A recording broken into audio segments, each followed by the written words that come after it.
नमस्कार। पिछली तासिका में हमने आदर्श बदला इस पाठ का पाठ परिचय देखा। पाठ का सारांश मैंने आपको बताया।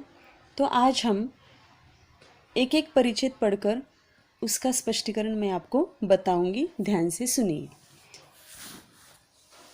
प्रभात का समय था। आसमान से बरसती हुई प्रकाश की किरणें संसार पर नवीन जीवन की वर्षा कर रही थी। 12 घंटों के लगातार संग्राम के बाद प्रकाश ने अंधेरे पर विजय पाई थी। इस खुशी में फूल झूम रहे थे, पक्षी मीठे गीत गा रहे थे, पेड़ों की शाखाएं खेलती थी और पत्ते तालियां बजाते थे। चारों तरफ खुशियां झूमती थी, चारों तरफ गीत गूंजते थे। इतने में साधुओं की एक मंडली शहर में अंदर दाखिल हुई। उनका ख्याल था, मन बड़ा चंचल है, अगर इसे काम न हो तो इधर उधर भटकने लगता है और अपने स्वामी को विनाश की खाई में गिराकर नष्ट कर डालता है। इसे भक्ति की जंजीरों से जकड़ देना चाहिए। साधु गाते हैं, सुमर सुमर भगवान को, मूर्ख मत खाली छोड़ इस मन को। तो पहले कठिन शब्द देखिए। संग्राम। संग्राम का मतलब है लड़ाई। जकड़ देना यानी कसकर बांधना। जकड़ देना यानी कसकर बांधना। तो ये जो परिच्छेद है इसमें आगरा शहर का वर्णन किया हुआ है कि आगरा शहर में आसमान से बरसती हुई प्रकाश की किरणें हैं।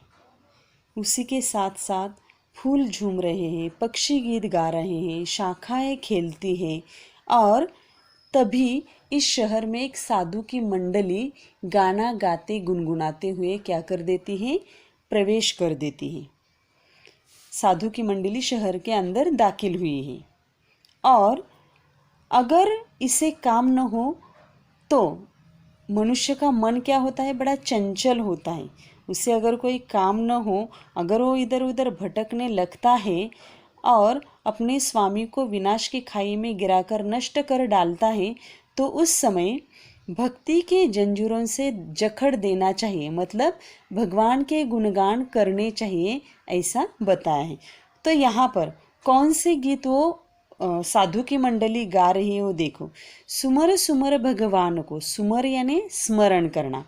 मूर्ख मत खाली छोड़ इस मन को, कि हे मनुष्य, हे मूर्ख मनुष्य, तू क्या कर, हमेशा ईश्वर का स्मरण कर, भगवान का स्मरण कर। क्योंकि ये जो खाली मन होता है ना, वो खाली मन हमेशा उसमें क्या हो जाते हैं? बुरे ख्याल आ जाते हैं। इसलिए क्या करो, हमेशा भगवान का स्मरण तुम करते रहो। अब आगे देखो। जब संसार को त्याग चुके थे, उन्हें सुर ताल की क्या परवाह थी? कोई ऊंचे स्वर में गाता था, कोई मुंह में गुनगुनाता था और लोग क्या कहते हैं, इन्हें इसकी जरा भी चिंता न थी। ये अपने राग में मगन थे कि सिपाहियों ने आकर घेर लिया और हथकड़ियाँ लगाकर अकबर बादशाह के दरबार को ले चले। तो ये जो साधु लोग थे सारे, वो अपने मन के मुताबिक भजन गुनगुना रहे थे। कोई मुंह में गुनगुना रहा था, कोई ऊंचे स्वर में गुनगुना रहे थे। लोग उनके बारे में क्या कहे उससे उनको कुछ लेना देना नहीं था। तभी क्या हो जाता है, सिपाही वहाँ आते हैं और उन्हें हथकड़ियाँ लगाकर बादशाह अकबर के दरबार में ले जाते हैं।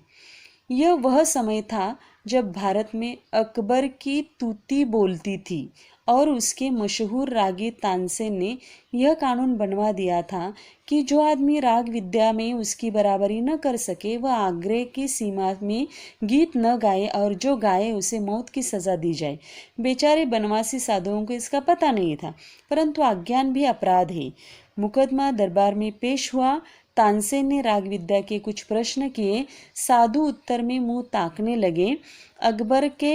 अकबर के होंठ हिले और सभी साधु तानसेन के दया पर छोड़ दिए गए। यह वाक्य ध्यान से फिर से सुनिए। अकबर के होंठ हिले और सभी साधु तानसेन के दया पर छोड़ दिए गए। दया निर्बल थी, वह इतना भार सहन न कर सकी। मृत्युदंड की आज्ञा हुई। केवल एक 10 वर्ष का बच्चा छोड़ा गया। बच्चा है, इसका दोष नहीं, यदि है भी तो क्षमा के योग्य है।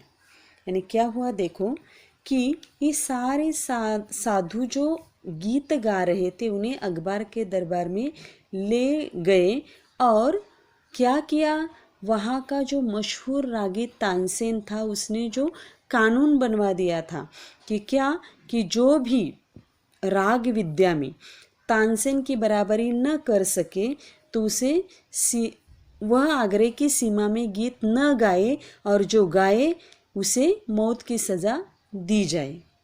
यानी आगरा शहर का कानून क्या था कि जो तानसेन की बराबरी न कर सकी और आगरा की सीमा में गीत गाए उसे कौन सी सज़ा दी जाए, मौत की सज़ा दी जाए। और ये जो साधु लोग थे उनको इसका पता नहीं था। मतलब कई बार अज्ञान भी क्या होता है, अपराध होता है। और इस अपराध के ये सारे जो साधु थे वो शिकारी बन गए हैं और उन्हें इस तानसेन की निर्बल जो दया थी वह इतना भार न सह सकी और उन्हें मृत्युदंड की आज्ञा दी गई। उसमें केवल एक 10 साल का बच्चा था, उसे छोड़ दिया था क्योंकि बच्चे का कोई दोष नहीं होता है, इसीलिए वो क्षमा के योग्य हो गया और इसीलिए उसको छोड़ा, ऐसा कहा है। अब आगे देखो, बच्चा रोता हुआ आगरे के बाजारों से निकला और जंगल में जाकर अपनी कुटिया में रोने तड़पने लगा। वह बार बार पुकारता था, बाबा तू कहाँ है, अब कौन मुझे प्यार करेगा, कौन मुझे कहानी सुनाएगा।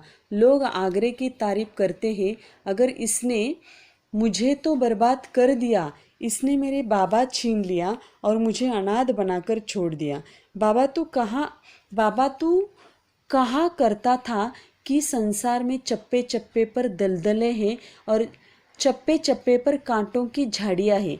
अब कौन मुझे इन झाड़ियों से बचाएगा, कौन मुझे इन दलदलों से निकालेगा, कौन मुझे सीधा रास्ता बताएगा, कौन मुझे मेरी मंजिल का पता देगा। यानी ये जो छोटा बच्चा है वो रोता है, बिलखता है और बाजार से निकलकर सीधा अपने कुटिया में, जंगल में जो उसकी कुटिया है वहाँ जाकर वो जोर जोर से रोने लगता है और रोकर क्या बोलता है कि बाबा तू कहाँ है, मुझे कौन प्यार करेगा, मुझे कहानी कौन सुनाएगा। और लोग आगरे की तारीफ करते हैं मगर इसने मुझे बर्बाद कर दिया, मेरे बाबा को मुझसे छीन लिया, मुझे अनाथ कर दिया। बाबा तू कहा करता था कि संसार में चप्पे चप्पे पर दलदलें हैं और चप्पे चप्पे पर कांटों की झाड़ियाँ हैं, अब कौन मुझे इन झाड़ियों से बचाएगा, कौन मुझे इन दलदलों से निकालेगा। ऐसा वो छोटा बच्चा रोता है, कौन मुझे मेरी मंजिल दिखाएगा, ऐसा वो अपने बाबा को जोर जोर से रो रो कर ये बोल रहा है। अब आगे देखो, इन्हीं विचारों में डूबा हुआ बच्चा देर तक रोता रहा। इतने में खड़ाऊ पहने हुए, हाथ में माला लिए हुए, राम नाम का जप करते हुए बाबा हरिदास कुटिया के अंदर आए और बोले, बेटा शांति करो, शांति करो। यानी ये बच्चा रो रहा है, तभी क्या हो जाता है, एक बाबा हरिदास वहाँ आते हैं, बच्चे की पुकार सुनकर रोता हुआ बच्चा देखते हैं, कुटिया के अंदर जाते हैं और उस बच्चे को शांत करते हैं। बैजू उठा और हरिदास जी के चरणों से लिपट गया। वह बिलक बिलक कर रोता था और कहता था, महाराज मेरे साथ अन्याय हुआ है, मुझ पर वज्र गिरा है, मेरा संसार उजड़ गया है, मैं क्या करूं। हरिदास बोले, शांति शांति। बैजू, महाराज तानसेन ने मुझे तबाह कर दिया, उसने मेरा संसार सूना कर दिया। फिर बाबा हरिदास कहते, शांति शांति।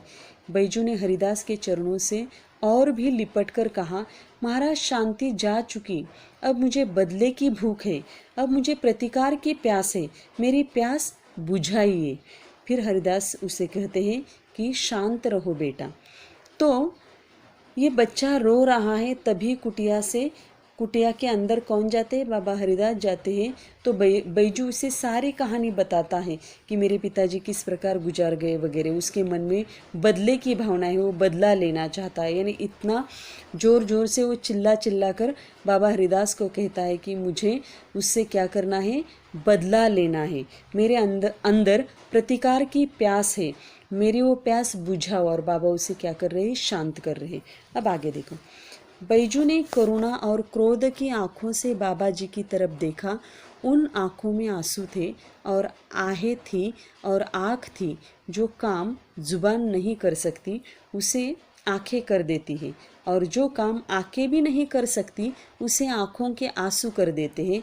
बैजू ने ये दो आखिरी हथियार चलाए और सिर झुकाकर खड़ा हो गए। यानी उसने बाबा हरिदास से कहा कि मुझे बदला लेना है, और ये उसके आँखों में ये जो बदले की भावना थी वो हरिदास देख रहे थे। हरिदास के धीरज की दीवार आंसुओं की बौछार न सह सकी और काम कर गिर गई। उन्होंने बैजू को उठाकर गले से लगाया और कहा, मैं तुझे वह हथियार दूंगा जिससे तू अपने पिता की मौत का बदला ले सकेगा। बैजू हैरान हुआ, बैजू खुश हुआ, बैजू उछल पड़ा। उसने कहा, बाबा, आपने मुझे खरीद लिया, आपने मुझे बचा लिया, अब मैं आपका सेवक हूँ।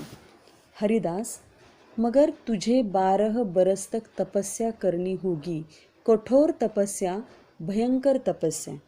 बैजू, महाराज आप 12 बरस कहते हैं, मैं 12 जीवन देने को तैयार हूँ। मैं तपस्या करूँगा, मैं दुख झेलूँगा, मैं मुसीबतें उठाऊँगा, मैं अपने जीवन का एक एक क्षण आपको भेंट कर दूँगा, मगर क्या इसके बाद मुझे वह हथियार मिल जाएगा जिससे मैं अपने बाप की मौत का बदला ले सकूं? हरिदास जी बोलते हैं, हाँ मिल जाएगा। बैजू, तो मैं आज से आपका दास हूँ, आप आज्ञा दे, मैं आपकी हर आज्ञा का सिर और सिर के साथ दिल झुकाकर पालन करूँगा।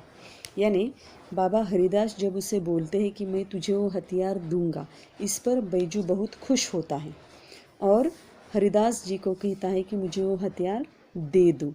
तो उस समय हरिदास जी उसे बोलते हैं कि तुझे इसके लिए 12 बरस तक तपस्या करनी पड़ेगी। कोई सीधी सादी तपस्या नहीं, कठोर तपस्या, भयंकर तपस्या। तो बैजू कहता है, 12 बरस क्या, मैं तो आपके चरणों में मैं 12 जीवन देने को तैयार हूँ। मैं तपस्या करूँगा, अवश्य करूँगा। जो भी कठिनाई, मुश्किलें, मुसीबतें आएंगे उसे उठाऊँगा।